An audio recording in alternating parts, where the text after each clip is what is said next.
we're down here at the University of Florida, so one of just 4 schools that have the Jordan logo, and you get to do all these cool shoes. So I sport some of the the different things that we get to have. But like SB Dunks, he tells me you've got some connection there. Like, what's that all about?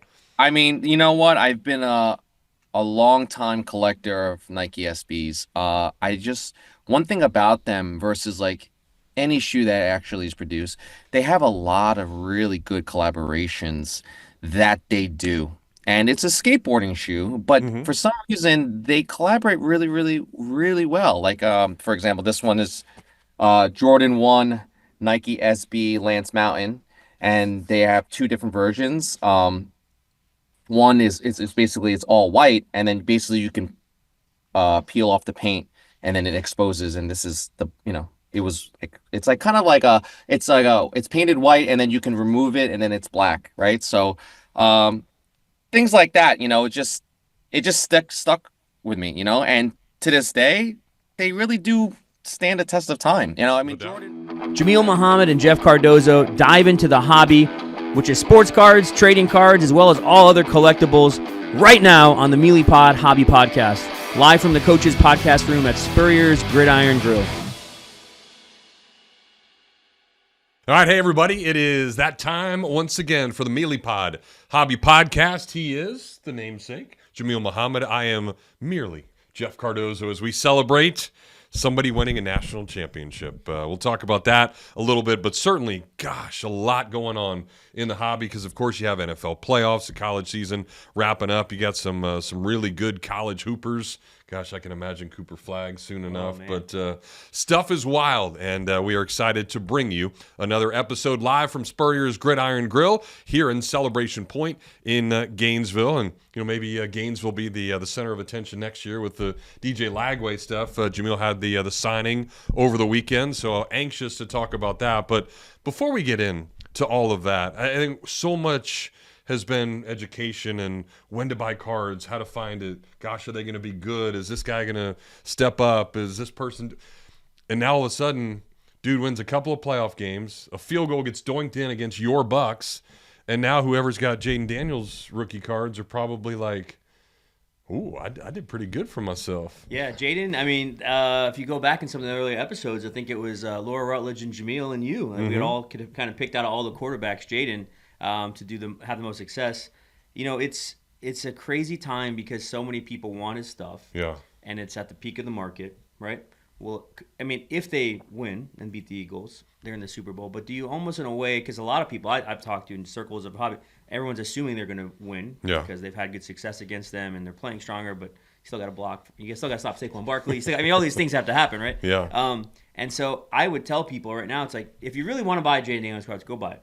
Okay. And it's a great investment. I think he's a great young talent. But remember, this is the peak of the market in a lot of ways. What happens if they lose? You know what I mean? What happens if he gets hurt? What happens if he doesn't look good and they win? What happens if they go to the Super Bowl and they lose? I mean, there's a lot of things that could happen still. I do think if he does make the Super Bowl, there's going to be even more of a craze to it. So what we've seen is 2024 product, like Prism, just the big products from football have just all hyper accelerated over the weekend. And so it's hard because now everybody wants that stuff, and they're realizing like, hey, the market changes every single day with cards, and so it's a great performance by them. He looks so poised, and that's amazing, what he is. Right? Well, yeah, and he showed that in college too. Certainly, we saw him go up and down the field, do a lot of different things, and Brian Kelly and and watching Notre Dame in the national title game, you look back and say, well, why couldn't he win at LSU? I mean, you had all these studs. Like, you had these 2 receivers that were great this year. You had Jaden Daniels, but you couldn't even get in the 14 playoffs. So maybe a knock on Brian Kelly there. But you mentioned Saquon, too, and I think we were so enamored by these rookies and new guys.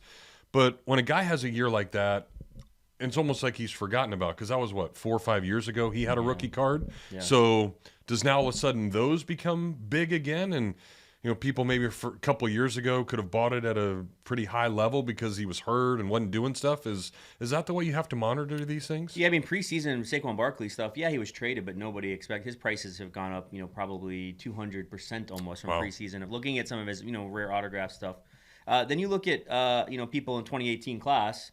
That class has Baker, shout out to the Bucks. By the way, closest level of defeat to the almost pulled Commanders. that off. Yeah. Lions, and I mean, it didn't look so great. But we have Baker, Lamar, who again, does he have this little jinx, going on with the big games? I don't know, but again, incredible talent. Josh Allen, 2018 as well, who we all know everybody wants to see. Haley Steinfeld and Josh Allen beat Taylor Swift and Travis Kelce. It seems to be the growing sentiment.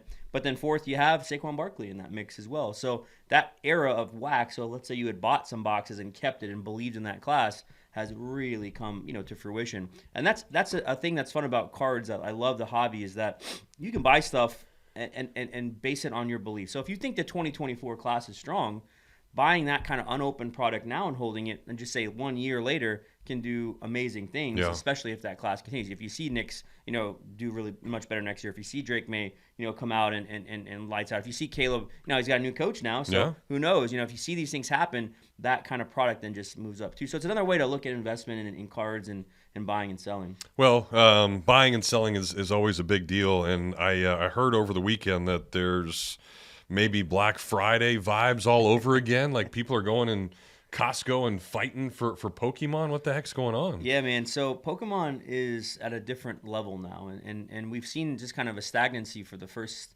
probably 6 months, 7 months of last year, and you started to see this uptick in people buying more stuff. There wasn't as many reprints, and now all of a sudden, we got Karens and Chads fighting at Costco to get 151 Pokemon. There's plenty of videos. I've seen them all over the weekend from all over the country. Yeah. People fighting, ripping, employees, chill, yelling. And then on top of all of that, you have the brand new Pokemon release, which is Pokemon Prismatic Evolutions. It's a special release. It only comes out in certain boxes. And we've talked about it a little bit before, but distributors, being a huge part of that, shorting shops, but also pushing more to breakers, just being very, very tricky, kind of a shady practice going on right now on that side of things. No one's really talking about it. But what's resulted in is, we're buying stuff on the secondary market just simply to have it for the collectors. And we're charging $120, $130 a box for ETB. We're paying $110, $115 for that. So we're not really making anything when it's all said and done in overhead. And then people are still upset at us. And so I think that you have to really understand what's going on with Pokemon right now. There's a huge demand. The supply is a little shortened, and the shops are going to do the best they can, to bring this to people. It's a fun set. There's cards like you can pull what they call a God pack. This is a term in Pokemon where you actually get all of the rare cards in one pack. They're one per every so many cases. Oh wow, okay. And those God packs, that set is selling for anywhere from $3,000 to $5,000 right now. So again, paying $130, and I think about it, it's like, that's actually not bad chances to get $3,000, $4,000, $5,000. But a lot of Pokemon collectors I've found are much more emotional attached to the cards, the designs. They've been a collector base for so long, the video game, so they expect those prices to be somewhat normal, and it's not normal right now. Yeah. So unfortunately for Pokemon, Jeff, I know you're going to start your collection soon, but the prices are going to just continue to be high. The next sets are pre-orders, $200, $300 a booster box. You have a Team Rocket set coming out. You have all this stuff coming out that's going to get people very excited about Pokemon and keep this fervor. So I'm not sure really what's going on. A lot of people will say to me, like, Jameel, like, how can cards go up and down in Pokemon? Like, they're not playing on the Sunday on the field, right? But the truth is it has to do with supply and demand. It has to do with trends. Yeah. It has to do with what, the pop reports of cards. So, like Jaden Daniels, I'll go back to him. His first PSA 10 Prisms hit the market just recently. They're like $1,000, $1,500. These are like cards that are raw $25, right? Wow. $30, $40. So eventually what will happen is those cards will come down. I would just say with all of this hype, all this stuff going on, if you have the ability to be patient and you don't need it right now, take your time, relax, and wait. Things will settle down a little bit, especially on the football side of things, especially on the Pokemon. There'll be more Prismatic Evolutions in February and March that gets reprinted. But yeah, we got some crazy stuff going on in the hobby. It's on fire. Hobby's on fire. Shop, by the way, is just nonstop. Good. The last week, like, so many people in. It's been amazing. We had a crazy cool event this weekend. But for all shops across the country I've been watching, it's like everybody just can't keep up with it. And that's a great, great place to be in. Yeah, certainly is. And obviously that helps with, all the playoffs and games and different things going on. Heck, baseball right around the corner. And, it's just going to continue to be of that cycle. And, I think it's fascinating. And I do want to talk to you a little bit about the business side of what you had this weekend and the DJ Lagway signing and, make people understand with contracts and, selling a certain amount of tickets and, obviously some people getting upset, not getting upset. But even as you mentioned, the the Pokemon stuff, like I think about it, I ran a golf course for 20 years, and I'm ordering minimum stuff, but I have to pay a lot more than the Dicks of the world or the sports authorities back in the day, and they're buying in bulk in Walmart, and they can sell it a lot cheaper than what I could sell it for. So it sounds like the card industry kind of that same thing. You're not trying to piss people off, but you're just getting, the different profit margin in a different way because of the way those bulk sales work. Yeah, I mean, just the economics of all things small. We're not a massive corporation. We have 2 stores. Yeah. And the truth is, we're actually probably in the top 95% of shops with the accounts that we have and the amount of product that we can get. So it really, when I tell people when they want to open up a card shop, in 2025, I'm like, do you really want to open up a card shop? Because I don't think you realize how hard this is going to be from the sourcing side of things. So it is what it is. I think that's the nature of business. We have to learn to pivot. You have to learn to do some different things, like have an autograph signing event. You know what I mean? And so we were able to have DJ. For those of you who don't know, DJ Lagway is the quarterback here in Florida, and he came on last season after our starting quarterback Graham Mertz went down, and we weren't sure if he was going to play or not, and so he comes National High School Gatorade Player of the Year, by the way. Right. So a lot of hype. From Willis, Texas. Great family. Got a lot of cool YouTube videos out there on him. I don't know if you've ever followed some of this. There's a documentary on him just from like in Willis. I got to see videos of him. It was fun in the store watching him doing like speed training and behind this like warehouse with his whole coaches. And there's a scene where he's just talking to all these little kids at youth football, and they all love him, and like just really really cool documentary out there on him. But the thing about DJ is he hadn't done a public autograph signing yet, so. We had got in touch with his people. His agent also represents Anthony Richardson, and we had done some stuff in the past with them, his management team, and we got him in the shop. So I said to his team, I said, we dropped up a contract. Let's figure out what we're going to do here. So we have a set amount of time for a public appearance. We have a set amount of time for kind of a private signing, so we can sign things for the shop, and we call it back room or private signing. And then those contracts are what they are, right?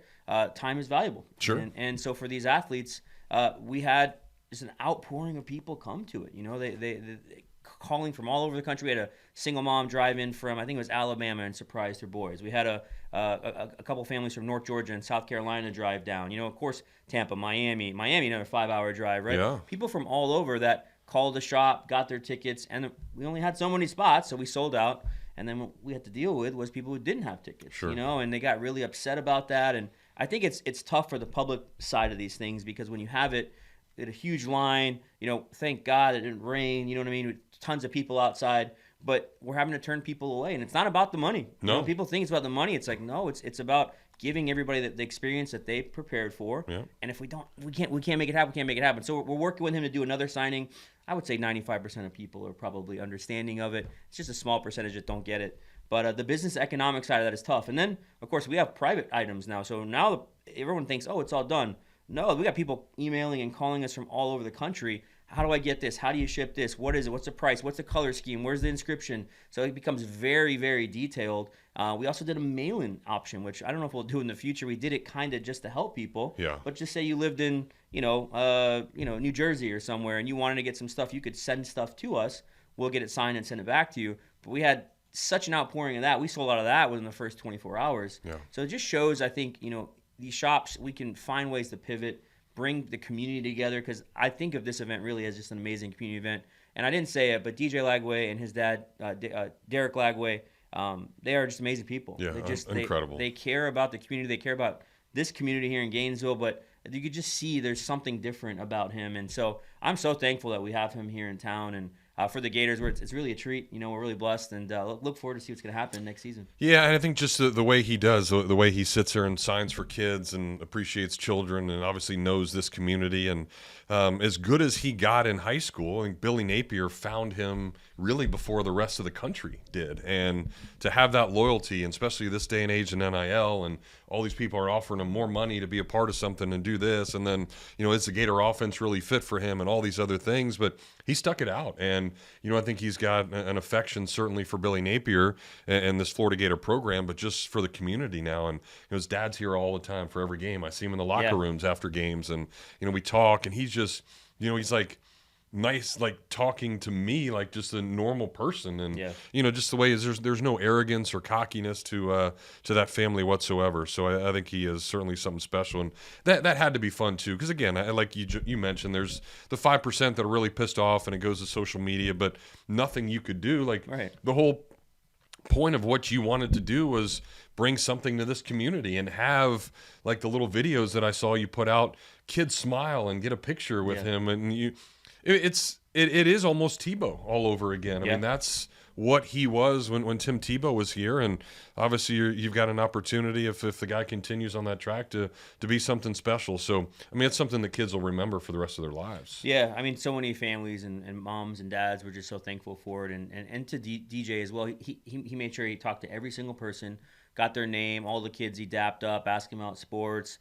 A couple of kids were little tiny kids, so he's holding them and taking pictures, and I think it just shows, like the NFL, not the NFL, but playing that position, being ahead of a team, quarterback, which we all know is pretty much the head of what people are looking at, right, in football, is ever more so involved in 2025. I was just kind of watching, and I'm seeing so many people say to him things like, "Oh, we're so glad you're here. You're the savior for us. You're going to win the Heisman," and putting all this like pressure on him. And I think to myself, like, this guy's like 20 years old. Yeah. You know what I mean? And to hear this from people, it's very interesting to think about the pressures that these young men face, and why it is so difficult to be, successful at this level and the next levels too. Well, and imagine that now, because Quinn Ewers says he's going to the NFL, but I mean, he could get offered from this other school to go somewhere else and leave Texas, but Arch Manning, imagine what he's going through, and that same kind of hype and just you're the savior and all these other things. Yeah, it's a lot to put on a 19, 20-year-old kid. So it's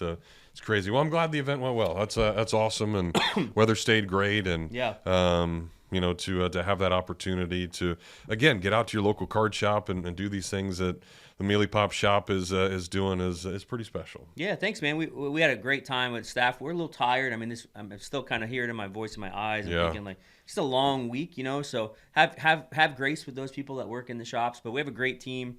Shout out to Tim specifically. He was running a lot of the back end memorabilia. And he's one of these guys that you have to have these people on your teams that are just willing to grind it out and help, and they don't care about the limelight. You know what I mean? They want to see success. They want to see the community, do well. I love seeing like Tim, in the private signing, he's getting a bunch of stuff signed for his charity, for his family, for his friends, and everybody on our team had an amazing day. I mean, just everyone who worked it. But it is a lot, right? It is a lot. So we're thankful, and we're looking forward to maybe having them back in the future. If you're looking for any items, we have them in the shop. You can call the shop. Well, but one thing we're going to do is put most of it on eBay, not our website. We'll probably put a lot of it on eBay.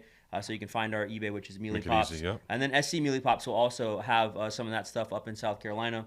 We'll ship some Lagway stuff up there for our Gator faithful that are living in a little bit more of a contentious territory with the Gamecocks around there. Yeah. So getting one of those autographs or even a picture, a collectible that these kids and adults and everybody will keep for the rest of their lives. And speaking of collectibles, we got the king of collectibles as our guest today on the Meelypod Hobby Podcast. Alex Fung will join us next. Something you won't want to miss here on the Meelypod Hobby Podcast. Albert, Alberta, I understand you were witnesses to a crash.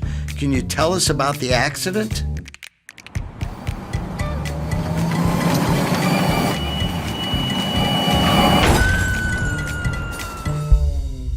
When you're in a crash, it's important to get witness statements immediately after the accident. Whether you're in a car, truck, motorcycle, scooter, or even a golf cart accident, at Meldon Law, we won't back down. This is Jameel, owner of the Meelypop shop, Gainesville's home for collectibles of all sorts, including every single type of sports cards, whether it be Panini, Topps, Leaf, Upper Deck. We have it. Come on in, get yourself a box, a pack, get yourself some supplies, get into our breaks, get your Pokemon, get your Yu-Gi-Oh! All the other different kinds of TCG products that we carry and shop are always fully in stock. You can find our stuff on our website as well, meelypops.com. That's another way you can interact with the store, or you can just come into the shop. We're located off 39th Avenue by I-75 behind Walgreens and Sonny's. Stop on by. We're open every Wednesday, Thursday, Friday, Saturday, and Sunday. And you can check us out on our social media platforms, Instagram, TikTok, whatnot, Facebook, Twitter, and YouTube. We'd love to see you. Come on out to the shop, have some fun, Be a part of the card community here in Gainesville. And always, go Gators.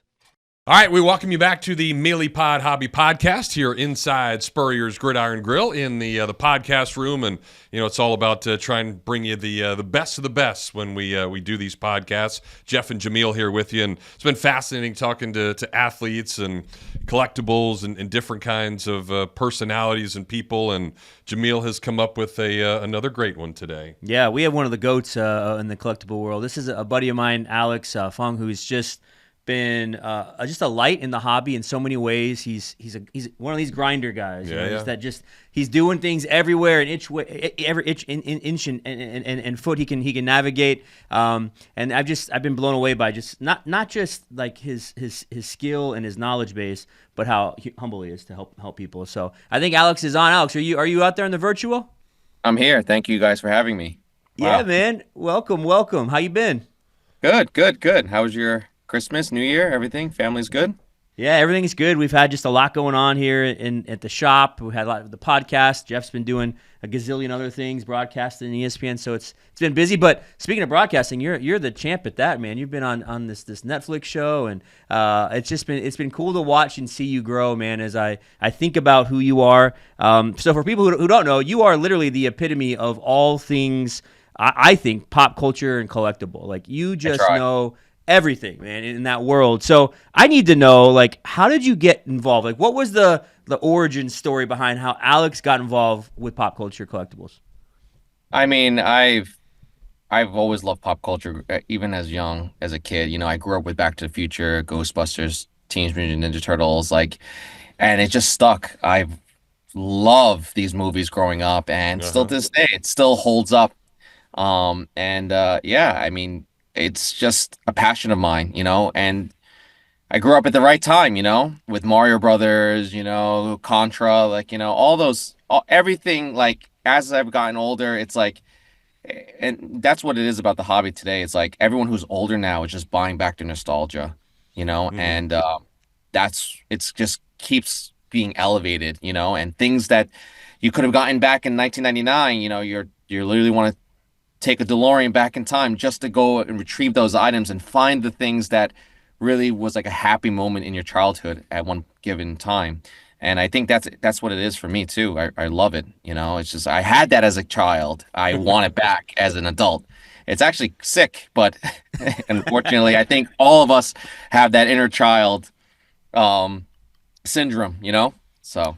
It's like we're the same dude, like him saying all those things. And it's great because I mean the second you said Contra, it went to up down left right BA select start to get my 30 men and try to win the game. So it's incredible. Like have you ever seen like a hoverboard, or are they legit, or the shoes? Oh my that God. you wore? I mean, I'm a big Back to the Future fan. I Me always too. have, always will be. Original screen used hoverboards have, $50,000 plus, just Really? because they were just a piece of styrofoam, and they were nailed or screwed into his shoes while he was hovering, so there's only a select few, and some that were still shots that you carry around, or Doc Brown had and things like that. But we're 2025. I'm still waiting for a real hoverboard To exist, yeah.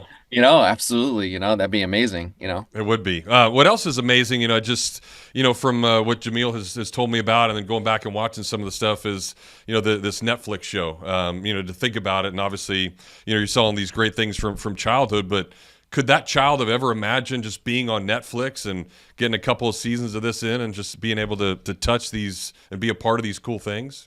I mean, it's phenomenal. I'm blown away, and I'm very blessed to even be a part of this show. And I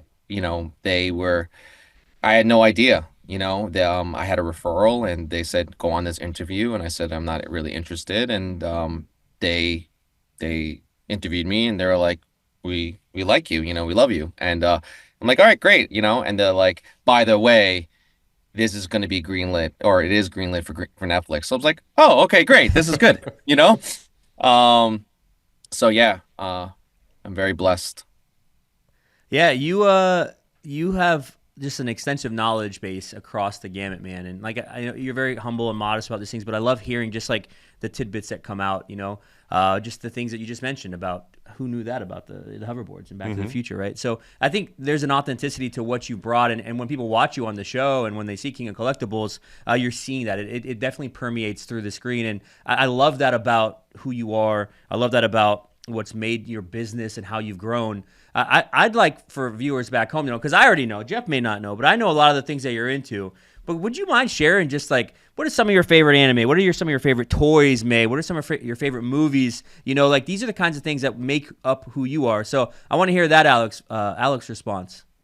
Favorite toys, again, if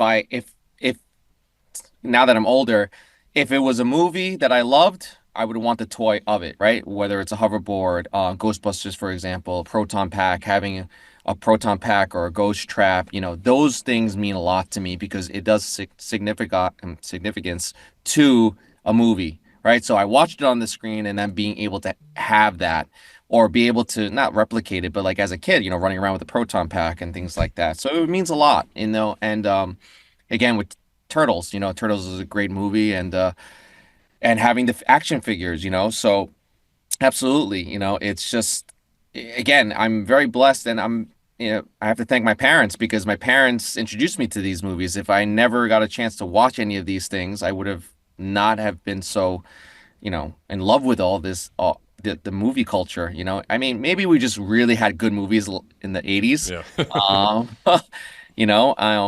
And then think about it. I mean, now we have Avengers, and I'm a big comic collector, and who would have thought to be able to see Ryan Reynolds as Deadpool or Yeah. Hugh Jackman as Wolverine, and it all derived from comic books. You're talking first Spider-Man's 1962, and to have that showcase on the screen and to build the cinematic universe from comic books is really remarkable, and it's great, and without the comics, we wouldn't have these movies today, Yeah. So follow up just quick to that. Are you do you got some comics or cards or toys on your eBay save list on auctions? Are you a bidder? Are you like following, tracking? Yeah, I always. Yeah, for example, I sealed ghost traps. I like everything sealed. I'm an inbox collector. I have it, I usually try to do both. One that's out of the box and one that's in the box. I prefer to look for things that are brand new sealed of that era, and then having it graded and then really just sits on the shelf and I see it every day, but it's hard. I like the hunt. I like to be able to hunt. And even though eBay is a good source of being able to just point click and hey, there it is, I actually like going to conventions and thrift stores, and you never know what you're going to find. And especially having one that's brand new in the box. I know recently I found a sealed Pee-wee's Playhouse set, a sealed Ghostbusters Firehouse, and then the process of getting that graded and fetching a number to it, and encasing it and preserving that history, And you said you have some on display. Like, is there a room somewhere in the house or office? Like, how do you show all that stuff off? And, does, people get to at least come over and be nostalgic with you? I have so much stuff. The wife is just overwhelming. So I actually have like a 2,000 square foot warehouse with everything, and that is my playpen, and then, little trinkets here and there, and that is displayed, here in the house. But most likely I just have abundance of everything because I don't just buy one, I buy multiples of it if I can. That way, if I ever need to trade or upsell not upsell, but trade for something that I actually want, I'd rather have two of everything. That way I can trade it to Jameel, and Jameel's missing something and things like that. Because I find that once people collect something that they're looking for, they just stop at the one. And once they complete it, that's it, And then when they need to go get something else, that collector was like, well, I want the one you have, and you only have one to give. So it's a very, very, so having two is always really helpful. Yeah, smart way to look Yeah. at it. Well, you need two shoes, and I'm a big shoe guy as well. Yeah. So I hear that you're Good. kind of the same. And we're down here at the University of Florida, so one of just 4 schools that have the Jordan logo, and you get to do all these cool shoes. So I sport some of the the different things that we get to have. But like SB Dunks, he tells me you've got some connection there. Like, what's that all Yeah. about? I mean, you know what? I've been a long time collector of Nike SBs. One thing about them versus like any shoe that actually is produced, they have a lot of really good collaborations that they do.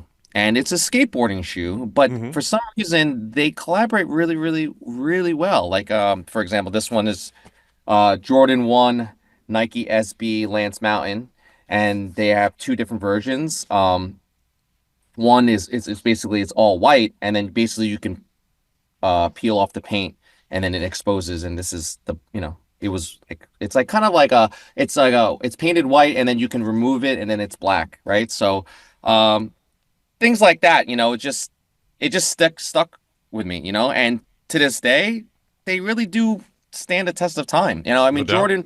Jordan's amazing. His colorways, what Jordan has brought to Nike, it's amazing. But collaborations like Chunky Donkeys, Futura, Lobsters, they have a theme to them. So I really strongly invest into those things because it says a story about it. Just like I don't know if you guys are familiar with Dornbecker. Dornbecker's really, really, it tells a story of a child with either an illness or they're struggling, with a disease or anything like that. And Nike, Jordan, they give the ability for a child to recreate their own Jordan, and that's what a Dornbecker is. And things like that is really remarkable, and giving people just creativity behind it, and just to make your own Jordan and then produce it, Yeah. things like that. I really, yeah. Is there a favorite pair that you won't put on? You don't want to scuff them up like that you So have? just like I said before, I have 2 of everything. So usually, yes, I'll wear one and keep one. Nice. Tiffany Diamond Dunk. It was, from 2005.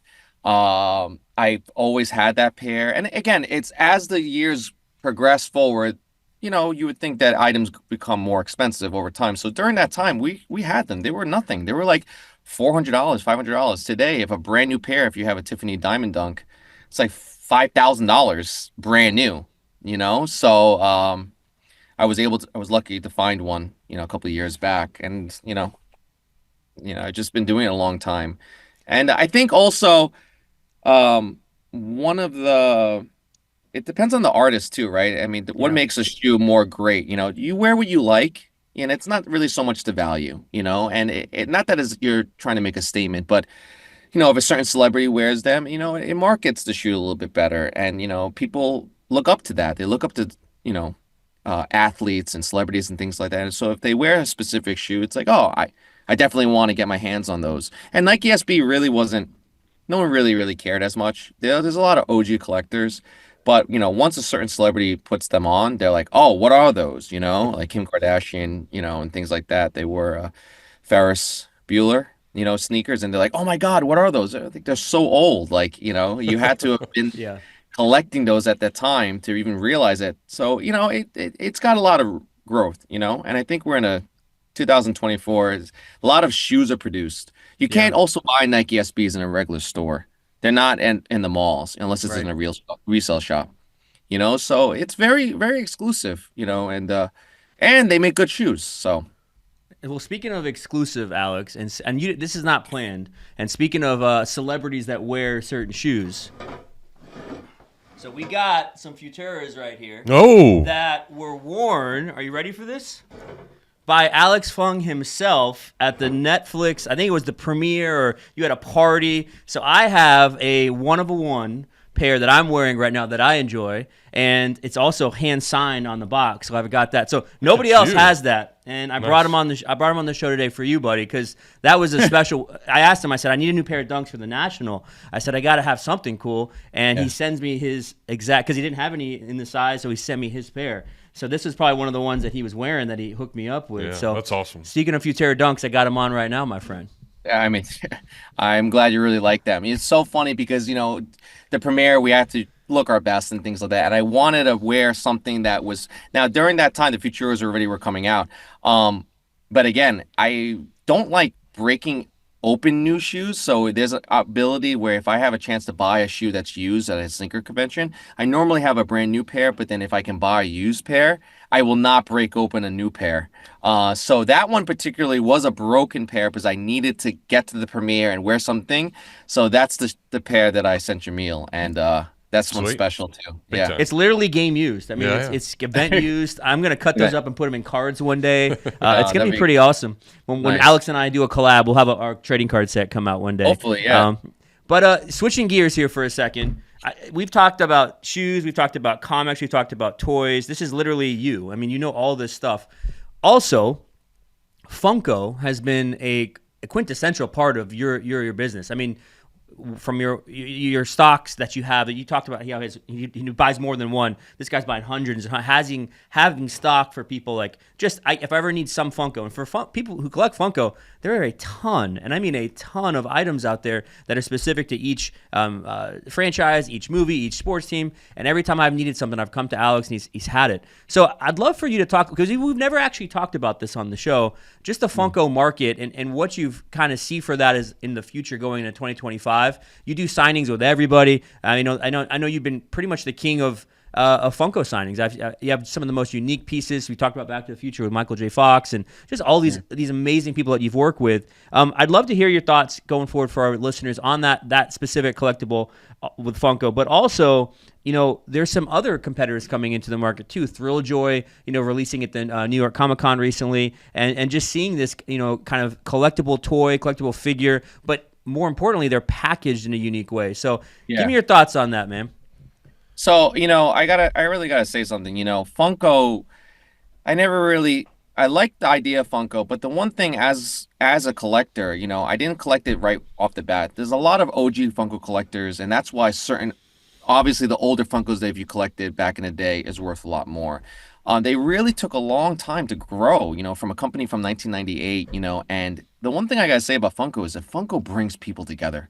Yeah. It's one of the best companies that I can say I've met so many good people, relationships through Funko, and they are amazing human beings. There's not really many bad or negative things about it, obviously, besides the one thing about overproduction. But the fact of the matter is that it's very simple, and their licensing is so strong. They have, I don't know how many different licenses. I want to say 32,000, Yeah. 1,000 different licenses. They have Disney, Star Wars, anime, Dragon Ball.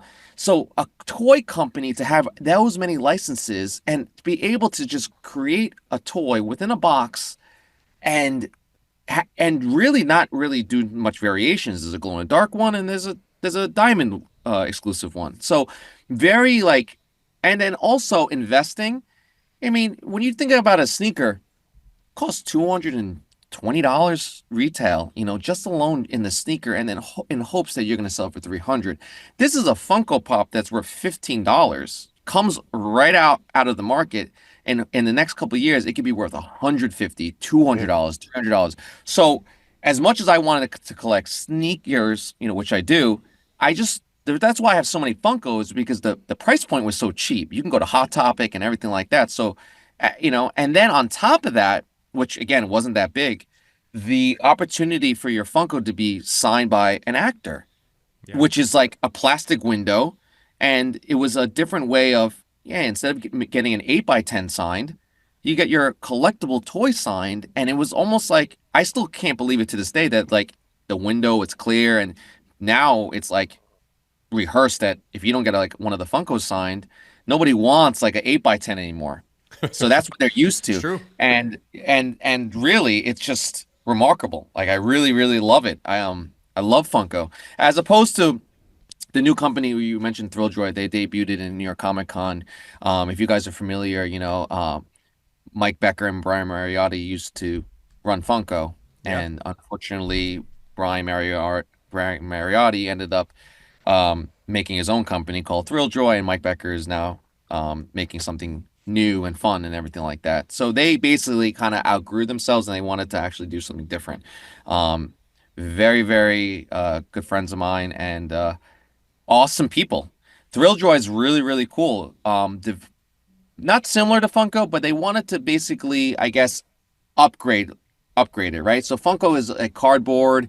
It's a clear plastic, and a lot of Funko collectors collect within the box itself. They don't want to take it out of the box. So a lot of true Funko collectors want to keep it preserved. So I think Thrilljoy is really cool. Again, licensing is great, but they made it so that the box is really, really awesome, and it can actually withstand damage, right? And it's in a plastic like crate or tube, Right. and then you can actually hang that on the wall. So again, it's just a different toy, and I, I wish nothing but the best for Thrilljoy, and I think Brian Mariotti knows what he's doing. He was able to scale Funko to where it is today, as and I'm excited to see what Thrilljoy really has to offer now into the toy community. And again, it's almost like, why did you collect Funko to begin with, right? You didn't know that pop was going to be $100 or $200, so you just collect it now. We're in the beginning stages, and are you collecting because you like the toy, or are you Yeah. collecting as an investment and hoping that it's going to be something, because it may not be something, you know? But Yeah, and yeah, good. I was just gonna say, sorry, the hybridization too of that toy Yeah. with trading cards, like that's another thing that we're seeing. The mix of those two things being involved in one package, right? So there's a lot of crossover happening. One thing that piqued my interest that I thought about a little bit was you mentioned the beginning of the signature on Funkos on this plastic window. I had seen, I don't know if this is true, but there's only 3 or 4 known Kobe Bryant signed Funkos or something like that. I don't know if that's true or not, but I had seen one that had sold for $30,000. Wow. Yeah. So I mean, you had to have, and that's another thing. And I'm not saying like death has anything to do with it, but it does, because it's like, at that time, it depends on right, if you were getting signed Michael Jordan things, right? You don't know what's going to happen going down the line, but you already had the opportunity. One of those 3 people that had Kobe sign it, that was it. And then all of a sudden, he's gone, right, So right, it's right, like, right. yeah, now it's like he's not around. He's not doing Comic Cons. He's not doing conventions. You're not going to able to see him again. So Yeah. it was like at that exact time and moment, that person was able to hand it over to him. He was at a game or whatever it was, and he signed it. So it's just one of those. It's no different than a shoe. Right. It's Kobe. It's his signature. And um, it's very unfortunate, but it's crazy. I remember exactly that day. I knew my buddy Kobe Bryant pops were $25-$30. They Yeah, they're weren't that cheap. expensive. But I'll tell you, and I don't want to say it, but one of my friends who actually had a lot of them, he was like, "Oh my God, like I have like 100 to 200 of these." Wow. And I'm like, and they were going high. They were going like $700-$800 a piece already. And I'm like, oh my God. He's like, I might be able to buy my first Porsche. I'm like, congratulations. Oh my God, so Kobe Yeah, Bryant no, popped to a Porsche. Yeah, it's crazy yeah. because you don't think about that as you could bring an 8x10 into a game or try to get that, but yeah, bringing in a big box, not many thought of it. But that's what Jameel always tells me about the uniqueness of stuff and getting on different things and makes all the difference in the world. Something else he was telling me about is this wild nature of TCG over the past few weeks. So, just your thoughts on that market as we head into 2025, and has there been an influx at Golden now with these types of submissions? Yeah, I mean, it hasn't been nonstop. It's so strong, whether it's 23, 24. And you know what? When we're talking about, NFL, basketball, it's just rotation, right? We're in football season right now. We have Super Bowl coming up. Those certain players, we have Patrick Mahomes, right? This could be his 3rd Super Bowl, right? Yeah. I mean, does it really make a difference if you got a card 2, 3 years ago versus now? Like he's the GOAT, So it's just like it's influx to they are producing and people are eating it up. It's amazing, and even with Pokemon, I mean, it's insane, and the sealed product is insane, and I didn't expect it to still be so strong, but it is, and this hobby ain't going nowhere from what I can see. I'm telling you, and prospects and new players, it's just if that player's out, the new player's coming right in to fill the spot, so.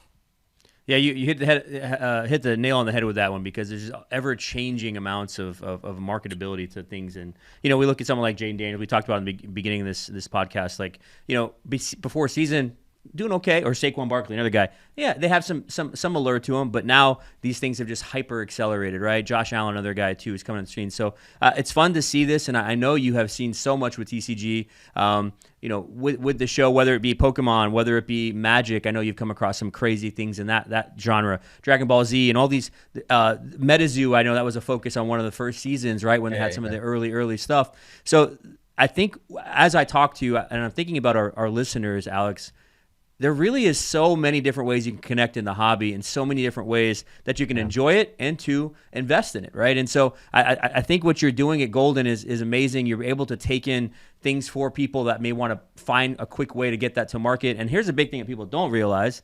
You are at the center of bringing these people to all of these eyes, right? It's so hard to sell something if you don't have the eyes. That's why eBay has been so strong. I think it brings it to a worldwide platform. But on the high end and to the procurement of these things. So for anybody listening out there, make sure you hit up Alex. I mean, he's got some really unique ways to help you sell that stuff. I don't want to switch gears into a sad statement, but I think as we kind of close up here, I know your time is very precious, so thank you for being with us. You and I have kind of a sad side in our stories, in that we've both been taken advantage of in the hobby and scammed. And we both hit some pretty low lows during that time. But what I'd love to talk about is how those experiences have changed us, because both of us have been able to bounce back in a very strong manner, and our businesses have grown immensely in the time since then.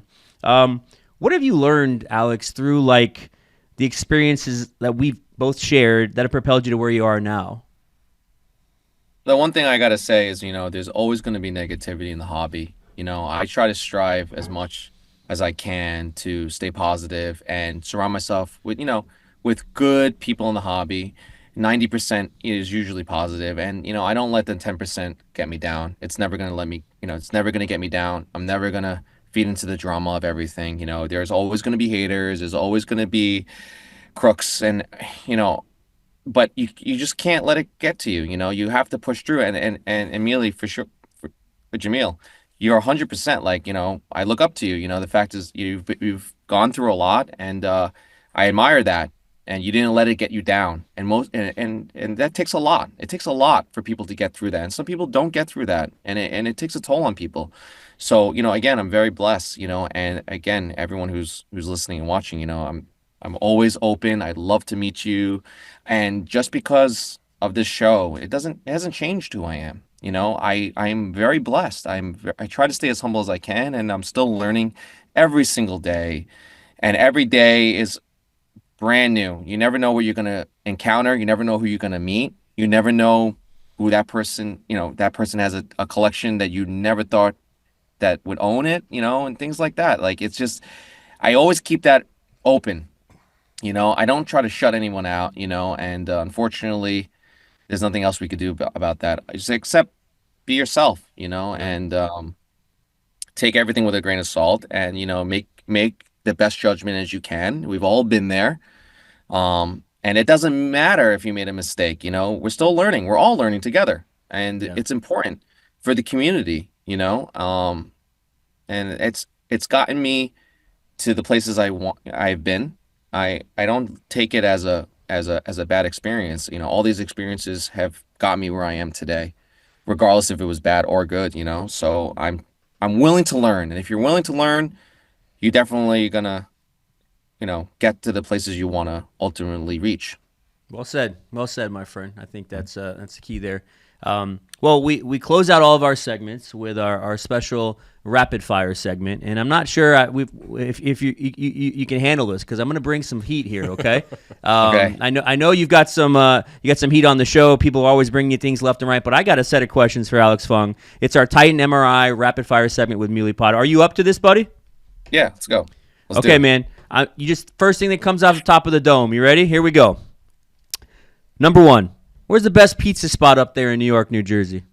I love Numero 28. It's a great pizza spot in New York City. But I got to tell you, nothing beats pizza in Connecticut, which is Sal's Pizza or Frank Pepe's. They have a 100-year-old oven, tomato pie. Wow. Amazing. My favorite. Give it the kiss right there. Wildest item Alex has ever seen on auction. One of the wildest items, and we actually had this here at Golden. It was a rocket firing Boba Fett, and we have the highest sale of $1.4 million. Holy cow. If you guys don't know Go about figure. this, basically, it's a Boba Fett with the missile attached to his back, but there's only a few that were not attached, and they ended up gluing them in because they were afraid that people would choke on it. So there's not many that are known to exist, and that's probably one of the reasons why it sold for so much. Yeah, if you haven't seen, go check that out. This is season 1 or season 2? It's season 1. Season right? 2. Oh, season 2. That's when it came out. Yeah, Yeah. really cool. And the guy was in Florida, right? He was in Florida. Who had Yeah, it. I expectations for that piece was, it was like insane. I couldn't even. You thought it was worth a certain amount, and that was excelled over that. Like even the seller was like shocked. So. Yeah. That was cool, and it's cool just to see that kind of not just being a sports card, a sports memorabilia, right? Really an icon and a figure that was just so rare. All right, so for those of you who don't know, you can follow Alex at iPhone.elite on Instagram. It's a great follow. He's always got goofy things on his story, make me laugh. He's got a ton of things going on. But I got to know, seeing that name and knowing you for so long, you can only pick one, Alex. Is it iPhone or Elite? Both.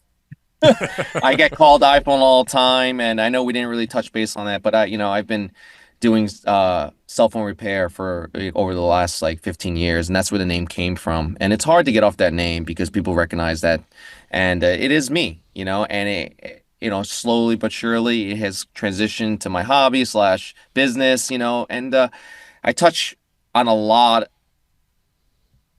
Basically, I try to be involved with everything, and that's one of the reasons why pop culture is my expertise, because it's comic books, it's Pokemon cards, it's cell phones, it's tech. I try to stay relevant, not just to be good at one thing, just try to be good at many. It's always been maybe a struggle of mine, but maybe if one else fails, I always have a backup. Well, you're known as iPhone. I got Meelypops. We got to live with it, man. We just got to own it and run with it, right? So cool. What shoes are you rocking right now? Yeah, the Jordan 1 Lance Mountain. You took it That's right. off. I didn't know. I thought he had it on the side. Okay, cool. Oh, yes, this is off my foot. Yeah, it's the Jordan 1 SB Lance Mountain. Sick pair of shoes. All right, on a scale of 1 to 100, Mr. Alex, how cool was it to have worked with Michael J. Fox? Just being in the room with him is a blessing, Unfortunately, he does have Parkinson's and everything like that, and he's very, very he's tired and everything like that, so everything has to be done correctly. But again, I'm very blessed because the people that work with him, his management team is amazing, and the opportunity is amazing. So I'm very blessed to even be in the same room as him or even being near him. So, and again, one of my goals was I love Back to the Future growing up, and just being around it, and having something that is memorable and having his signature, it means a lot to me because of the movies. Amazing. They actually shot Doc Hollywood about 15 minutes from Gainesville, Oh, down in Micanopy. That's right, in Micanopy. So so he was down here in the like the late 80s, whenever that was, and When you come down, Alex, we'll take you around. We'll go find these through spots. downtown. Oh, I love filming locations. And by the way, Jeff, you do look familiar. Like you look like the actor. Did everyone ever tell you look like Kevin Nash? We got Kevin Nash in the That'd building. be sweet. I see it. Super Shredder, right? Secret. Super Shredder, yeah. Yeah, that's awesome. I'm gonna start calling you Super Shredder, Jeff. He looks nickname. just like him, yeah. All right. Here's kind of a themed question here. What is Alex Fung's what is your hobby superpower? Trying to stay relevant with like everything, I guess everything that's usually hyped, whether it's Pokemon, whether it's sneakers, Sure. and trying to stay ahead of the curve. It's really difficult because you never know what's going to take off and what's not.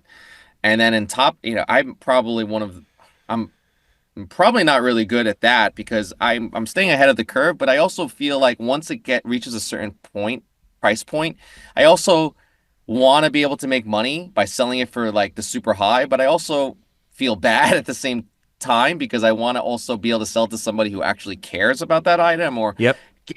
give people a chance, to make money, So I have to this year I want to be able to set records and be able to sell things for the super high, and you know work more with different people. Yeah, you can't do that if you don't know the relevancy and how to speak to people. So that is a superpower. I would definitely say so. So on the flip side, what's Alex's hobby? Networking. Yeah, networking. Yeah, for sure. What is your hobby kryptonite? Kryptonite is really I was thinking about this, that you had mentioned it to me, like I'm not familiar with Yu-Gi-Oh. I grew up with Pokemon, but things like that, but it doesn't mean that it's a kryptonite or something that I can't learn. Sure. But like I stay away from records, right? Because it's just too much. So there's certain things like I stay away from, and I kind of stick to what I like, and I kind of turn that into a hobby. So if I like it, I'll probably end up looking at the ins and outs and if it's worth investing and things like that. But if I'm not really into it, it's not interesting enough to me. But the money might be interesting enough to me, but still, if it's more work than it's worth. For example, like records is very heavy and everything Yeah. like that, but records are expensive, you know?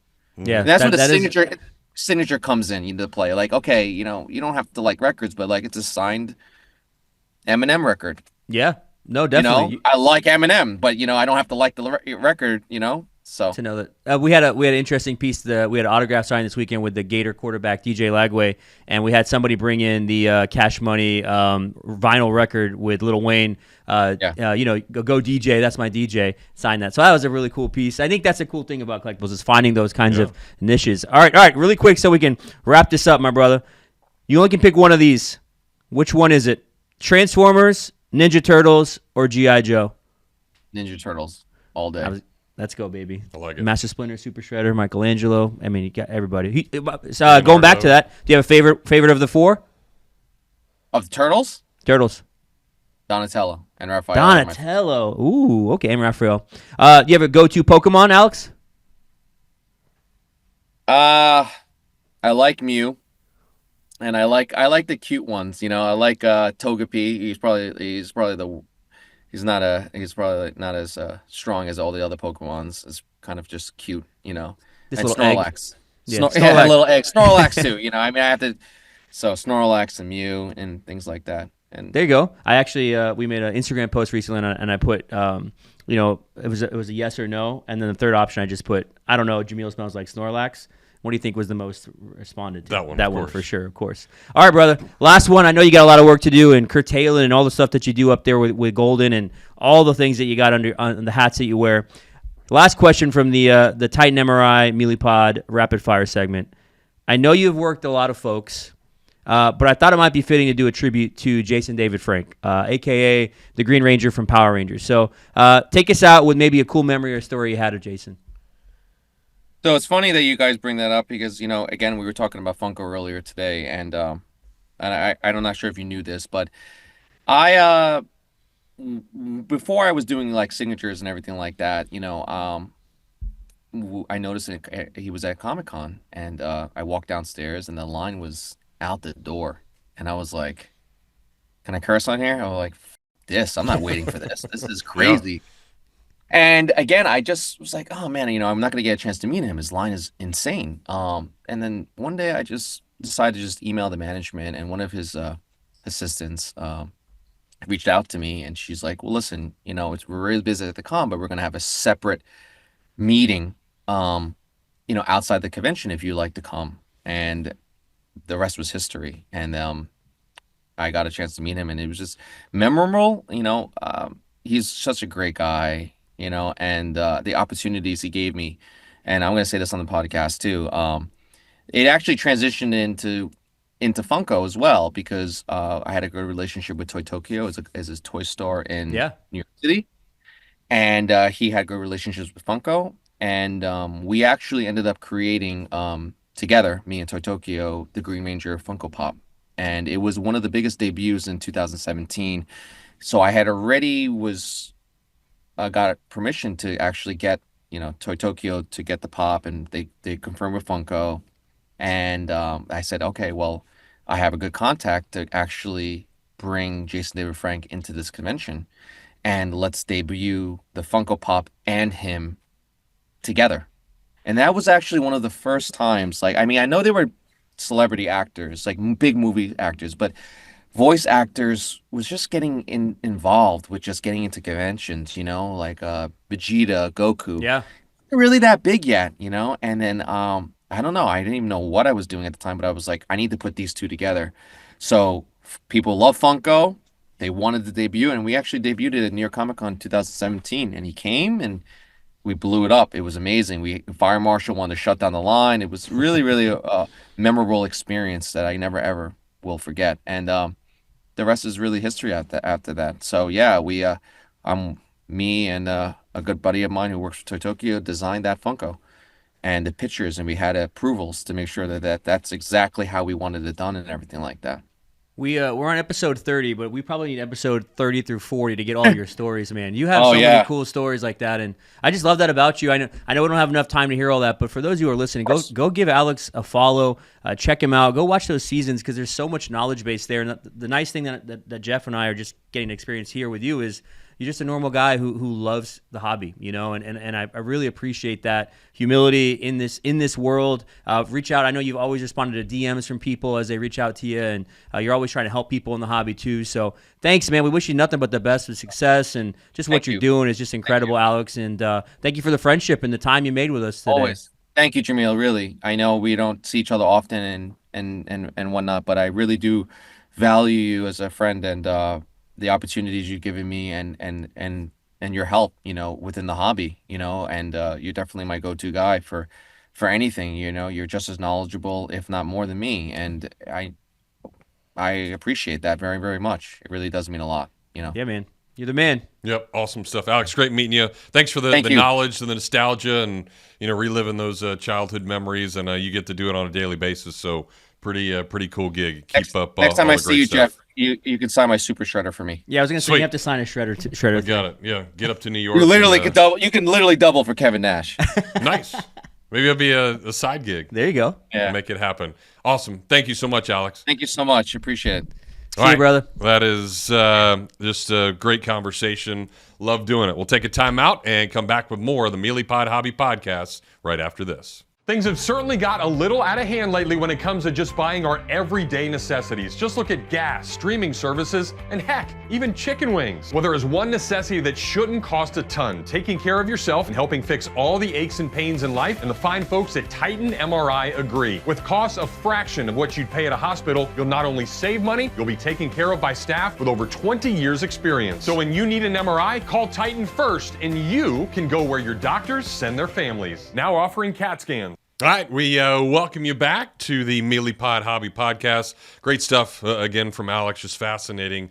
I think that's the cool thing for me. I was down in Tampa over the weekend and just doing a little shopping and went to some sporting events and some fun stuff. But I walked into this place that was all pinball machines and different stuff, and it's just like that nostalgic of just what that is. And mention the Mutant Ninja Turtles, and it's crazy. Michael J. Fox and I share a birthday, so I always thought that we were like inseparable together because it's June 9th, and those kind of things. So just awesome to hear him say all that. And I think the cool part, though, more than anything, Jameel, is just the people that and just how genuine they all are, and just how everybody is willing to work with each other and help each other out. And obviously, you have a few of those a-holes that you're gonna deal with every now and then. But for the most part, everybody wants to see other people happy and find those pieces they want, and they're willing to help do it. Yeah, that's what's embodied, I think. I mean, you think about where we've all come from.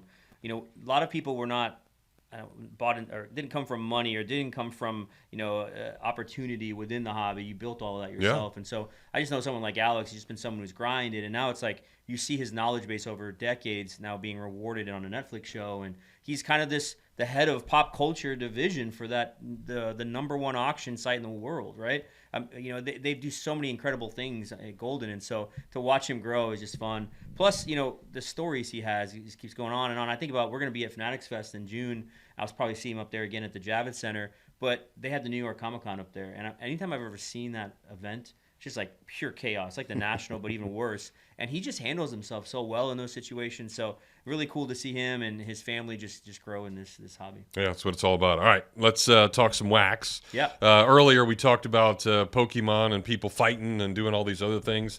Anything come out this week that I'm going to have to punch you in the face to try to get? Yeah, no, you won't have to knock me out this All week right, for this sweet. stuff. There's only four or five releases this week. The one that's the most intriguing is 23-24 Finest Basketball. So it'll be the Topps Finest brand, which has not had a release with basketball since, I want to say, like 2008, 2009. So we're going to have the Finest brand. We had Chrome earlier with the Wembanyama card, super fractured, $1 million. I mean, a lot of things were very, very sought after with that. But we're going to see now with Finest another level of this. The unlicensed products that they're releasing is kind of not done well. So a lot of people have not liked the looks of these cards. The secondary market has come down. So it's interesting to see how really important licensing is in the secondary market. I think a lot of people thought, oh, it's got Wembanyama. They're going to have LeBron cards in it. They're going to have all these things. It's going to be fine. Curry's going to be in it.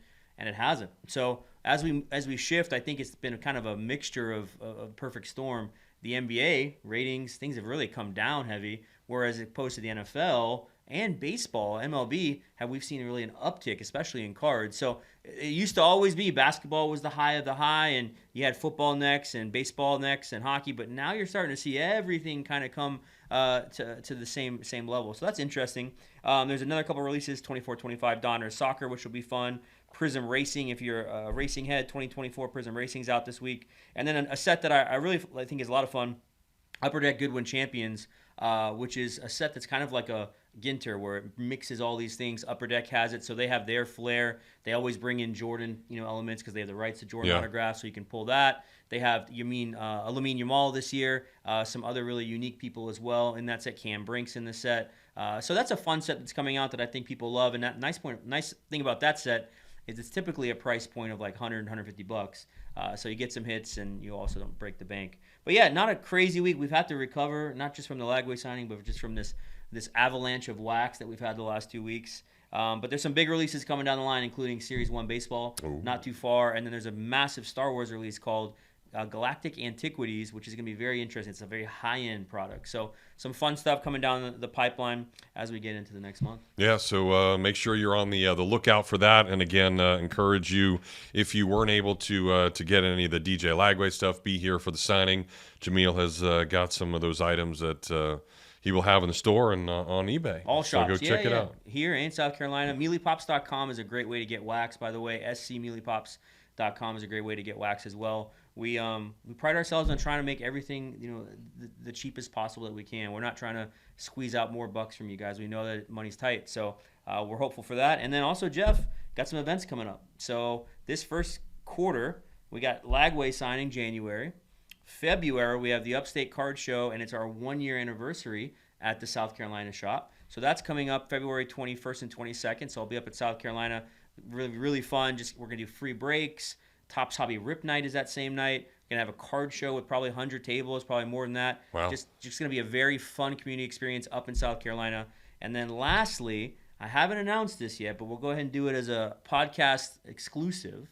March 29th at the shop. That's right in the middle of March Madness. So if you know anything about March Madness, Gators right now, I think ranked 5th in the nation. We're looking forward to them make a deep run in the playoffs. Well, we're going to have, it'll be the Sweet 16 weekend. None other, one of the Gator greats, NBA greats from the 90s, White Chocolate himself, Jason Williams, will be in the shop March 29th doing an autograph signing with PSA like we did with Caleb Dressel. So we're going to have a combo event. You can come out, get an amazing signature from Jason, get to talk to him. Such a good guy, such a good dude. His daughter plays softball at UF now. Yep. And you can drop off your cards with PSA directly. They're going to send their 5-6 guys from California. So it's going to be another big event that we have in quarter 3. So a lot of fun. Pretty special stuff. And for you Utes, if we're going to go back to old movies, Google Jason Williams. Yeah. You will see some of the most incredible passes, no look. I mean, he doesn't get enough credit for what he was able to do, and we got a small glimpse of him here. I was in school with Jason, and he was the big man on campus. Yeah, right behind me, of course. Yeah, but, I mean, you were, of course. I mean, he Yeah, was yeah. still doing his thing, Physically, but yeah, I mean. just incredible. So that'll be awesome, especially if you're local in this North Florida area. You get to relive those days. Pretty cool. Yeah, I mean, he made basketball in the 90s. I mean, I know I was thinking about with him is if you were to say, and it's funny, maybe they may not even know him by his name, but if you were to say the term white chocolate in Asia, I would probably say every NBA basketball fan knows who that is. You know what I mean? Everybody in China, everybody probably in India, in the Philippines, Europe, right? Like, they know this guy. And, I mean, he was just the modern day Pete Maravich, right? You know what I mean? Like the things that he was doing on the court, nobody was doing. He made passing cool. Yep. So we get an honor to have him in and have PSA there the same day. So it'll be a fun event. Yeah, good stuff for sure. All right, fun podcast. So tell your friends about it if you liked it. Tell them to listen and learn all the knowledge, and we'll keep bringing that to you every opportunity we have on the Meelypod Hobby Podcast. For Jameel, I'm Jeff. We'll talk to you next time. Thank you for joining us. We will see you next Thursday at noon.